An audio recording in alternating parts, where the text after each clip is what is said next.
Yo, Chad, I went to that Burna Boy concert, man. I was singing my heart out. Y'all should have seen me, man.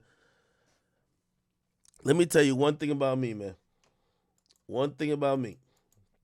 When I really like something, I don't mind being a true fan. You know, these days, I seen some people that were commenting on my story. They're like, "Damn, Ak, you looking like a groupie." Man, I sing the song every day. What you think I'm about to be at a concert? Actually, there's a lot more I could have recorded. I didn't really want to record too much because I really want to have just my phone. There's people who go to the concert. By the way, I'm bringing everybody online now. So welcome to YouTube and even Facebook. They're getting online now. But I see a lot of people go to concerts and the whole time they're just videoing the shit. I ain't gonna lie, I enjoyed every fucking minute of the show. Just salute to Burna Boy, salute to his team. Um, it was actually great. I didn't even get no backstage shit. I was like just front motherfucking row, and I was just having a time of my life. I was there with my brother, security, and a couple of people, but that shit was so good, so good. Um, everything just because I like Burna Boy a lot, everything y'all gonna hear me say, y'all gonna think I'm dick riding, but it's just so true. Man, I'm gonna just keep it a bean with you when it comes to hip hop music. Yo, hip hop performers got to step it up. These Afrobeats artists are really killing it when it comes to performances. And if I really, I'm not gonna say it's all right. Like for example, I went to Kendrick's show. Kendrick has a really top tier show, like an amazing fucking show.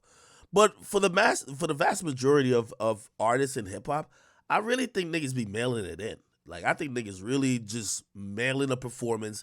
You ever go to a nigga's performance and all they doing is shouting over their own track? Like that's just whack. You know what I mean? Like again, when I'm talking about performance factor, right? And I know some of y'all think the crowd going wild means the performance is good. That's not performing. Having the crowd sing half the song, that's not performing. Because there's a mosh pit, that's not performing. I'm talking about, and I'm challenging a lot of these hip hop artists. Y'all gotta elevate y'all touring experience, y'all stage performance. You literally got to do that. You know what I mean? Like when you watch these Afrobeat artists, not only do they don't just tour with their DJ, they tour with a whole live band, backup singers. They have other ancillary dancers that come in and out.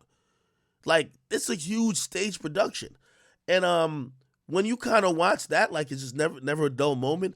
But the music takes on a different life.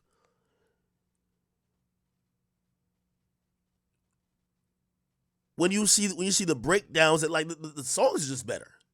There's they create their own interludes to transition into songs like shit. You get a saxophone, motherfucking solo for a second. You see the guys with the motherfucking drums. They come out, they do their thing. I ain't gonna lie to you.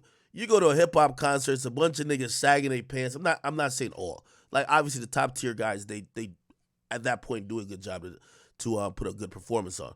But I'm talking about the majority, man. You know what I mean? 50 niggas on stage, half these niggas just there to just jump around. Come on. I like after going to like a concert like Burner Boys, and by the way, I don't want to make this like, there's really good performers in hip hop.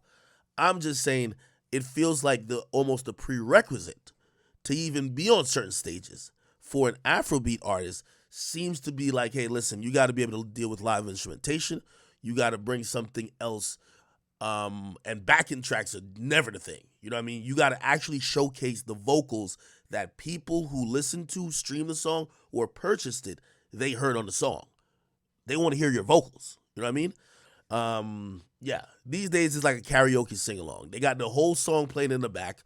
They don't even at least like, okay, we'll have the chorus play. That's usually called a backing track. You have the chorus play, but then the verses, you give it space that the rapper could rap over. Nah, nowadays they just play the original track from iTunes. Um, that's one of my takeaways. But anyway, other than that, Burna Boy, 41,000 people sold out at the City Field Stadium. That's where the Mets play. It's kind of crazy to see how big Afrobeats has grown. By the way, I think I posted this. I posted this stat to my Instagram. By the way, let me tweet out that we're live.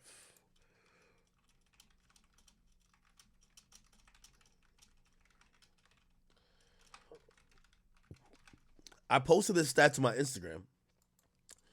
it shows you the amazing growth of like Afrobeats and shit. I ain't gonna lie, that shit looked like a big African cookout out there, man. I felt like I needed a dashiki or some shit, but it was a good time. Let me see. It was a stat from it was like Spotify or something like that, and it kind of showcased the growth of Afrobeat over the last couple of years. And basically, it was like some insane percentage right here. Afrobeat's growth over the years since 2017. Streams were 2 billion in 2022. Last year, 13.5 billion. That's a 550% growth. It's the reason why you're seeing some of these African artists.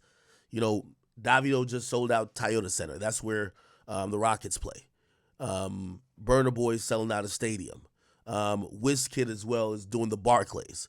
So again, I've been talking about the globalization of music, but it's clear that non-native to America music has definitely a place over here. So salute to those artists. But yeah, overall pleasurable experience. We're working on trying to set up a pod with me and Burna Boy. Whenever that happens, it will happen. Okay. All right. We're going to get into the YNW Melly trial in a second. By the way, there's some interesting things happening. And how are y'all doing today, by the way? Read the chat. Make sure y'all good. Everybody good? How my people over at Rumble doing? Y'all good?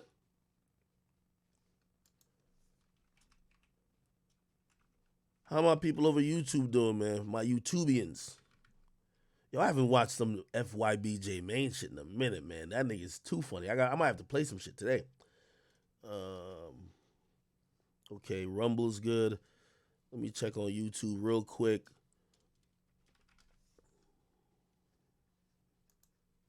Okay, it looked like everybody's doing pretty good. All right. What was I gonna get into? So we're about to get into the whole YNW Melly trial, like we do when it's normally streaming, which it is today. They're back today. Interesting thing I'll give you an update about. Well, I'll talk about it when I'm talking about YNW Melly. However, do want to touch on a few things beyond that. Let me see. Somebody said do your homework. All right.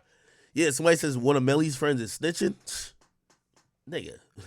What is a case these days without a good snitch? All right.